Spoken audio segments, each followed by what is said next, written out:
it went all wrong. When Adrian Clark was on commentary, it was all fine. But here we are, Clarky, on the end of a 3-0 defeat, which in the grand scheme of things, disappointing. But I think that it's the performance that's going to irk a lot of Arsenal fans, isn't it? We weren't at the races tonight. No. I think it is the worst performance since the sort of dark days of the autumn, where we really lacked any kind of creativity or tempo or confidence. It was a really, really bad second half, no doubt about it. I mean, first half wasn't good in possession. We didn't create anything and we were pegged back, but at least we kept that defensive shape and focus.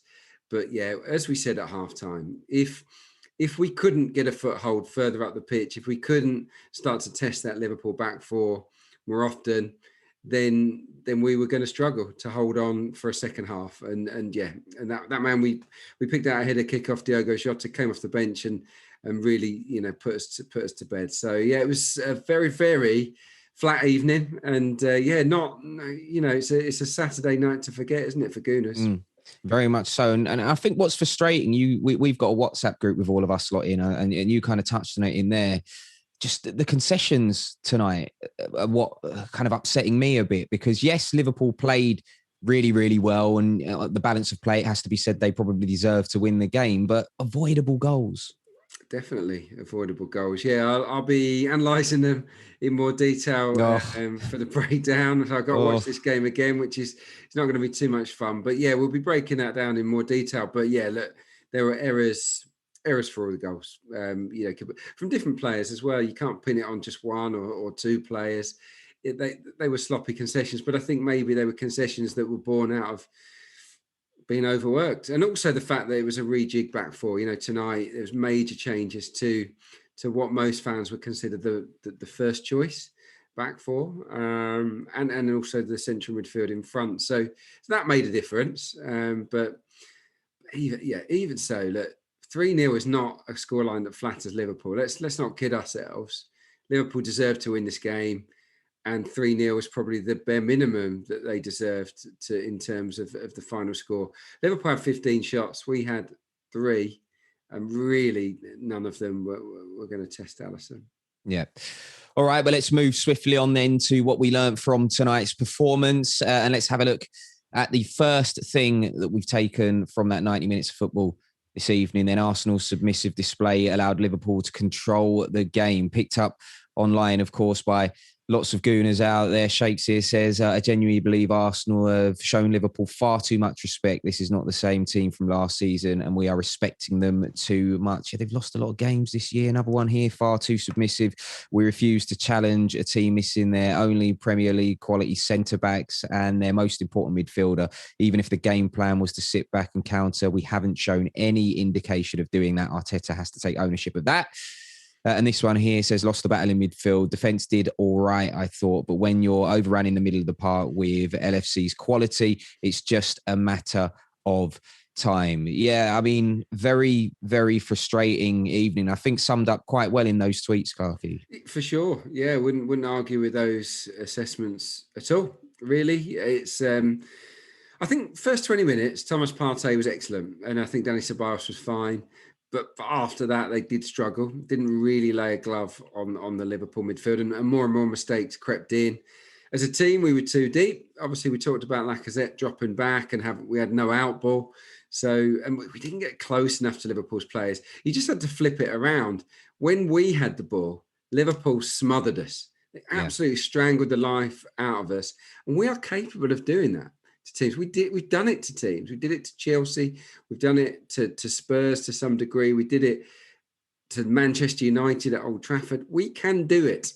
So that's no excuse, really. I think tonight we didn't do it, and the players and the coaching staff will have to take ownership of that. Liverpool haven't been brilliant. I don't think they were sensational tonight, but their work when we had the ball was significantly more aggressive than our work when they had the ball, and we made it too easy. Submissive is the right word. Couldn't get out of our own half, and as a consequence of that, Odegaard, Aubameyang, Lacazette, Pepe didn't have a sniff, did they? Didn't really get any touches, any meaningful touches, especially in the second half. So, yep, It's one of the most disappointing displays, of recent times, and I'd put it on a par with some of those that we saw in the autumn when Arsenal were really struggling. I know we'll never know because obviously, this is a hypothetical scenario, but I do wonder if we would have seen a tepid performance like that if the Emirates would have been full this evening, with the fans and stuff like that. Yeah, look, you can make a case for that for sure, but players have been playing over a year now with no fans. They've got to get themselves going. It's a big game, and yeah, it helps. It absolutely helps. But let me tell you, a packed Emirates Stadium tonight would have probably made it harder for Arsenal in that second half to perform because they would have been very unhappy with what they were seeing. There would have been boos, there would have been grumbles, there'd have been, when players made mistakes, the players would have known about it. So it works both ways. I don't think it's to do with fans. I think basically Liverpool are a much better team than Arsenal in the here and now. And tonight they showed it.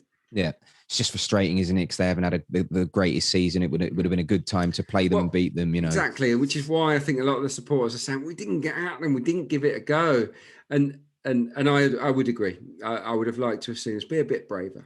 Yeah.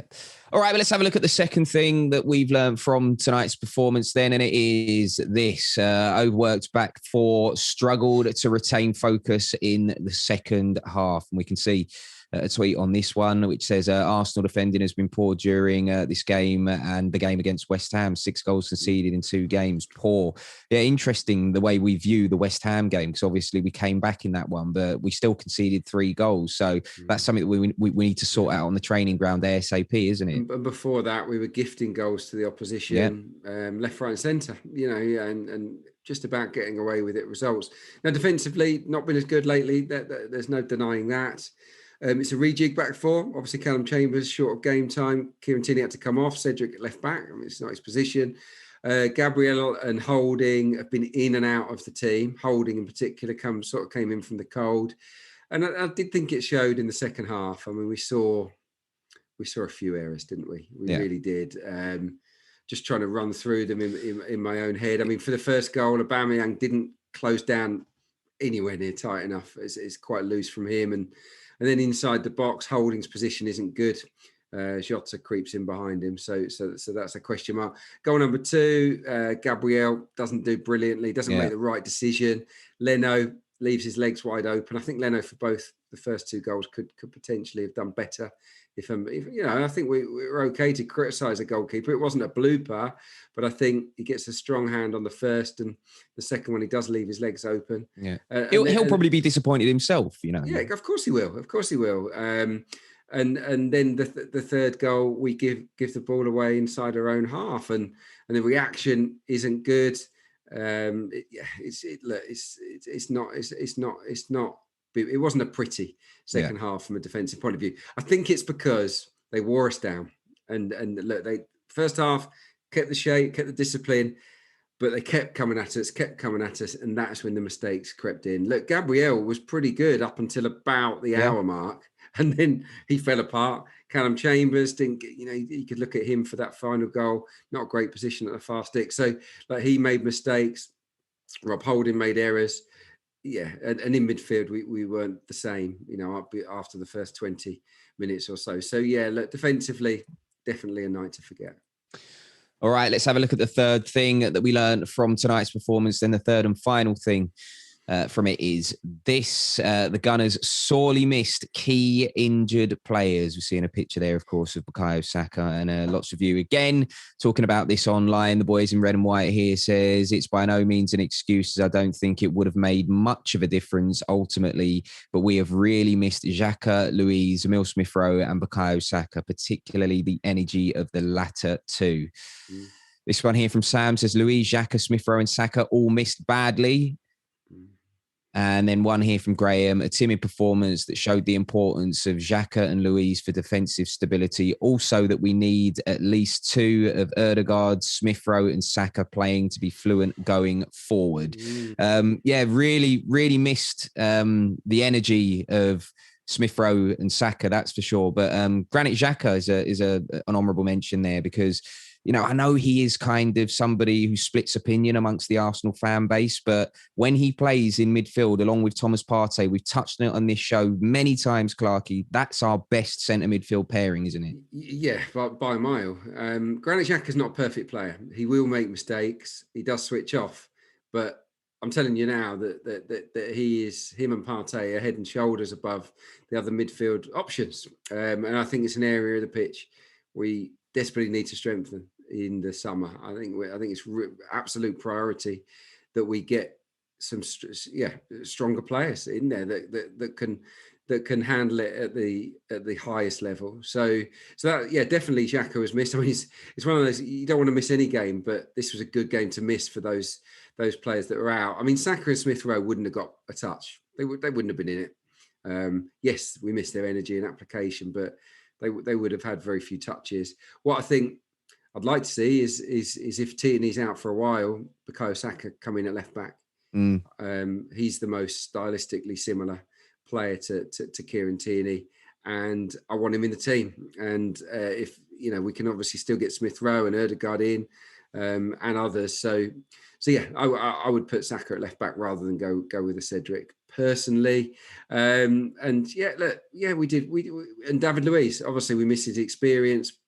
He can hold things together, and I would add in Pablo Mari. I have to say, I'd be gutted if I was Pablo Mari at the moment, because in my view, he's not really done much wrong. And it feels like, I don't have the stats to hand to back it up, but it feels like when Pablo Mari plays, our results are usually pretty good.